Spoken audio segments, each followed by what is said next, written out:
dipastikan sendiri ya nggak bisa.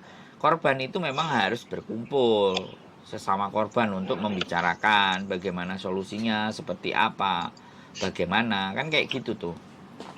Nah Iya. kalau satu persatu ya sudah kayak gini jatuhnya.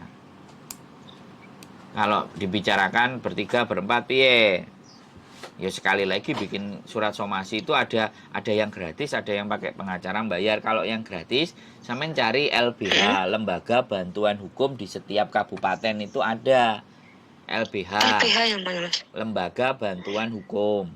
Jadi LPH. di kota sampean itu pasti ada ya, cari alamatnya. Aku nggak ngerti ya, yang tahu sampean cari di Google LBH.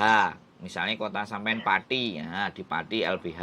Nah di situ nanti ada pengacara-pengacara yang bisa memberikan pelayanan tanpa berbayar. Sistemnya namanya pro bono. Jadi dia membantu sampean.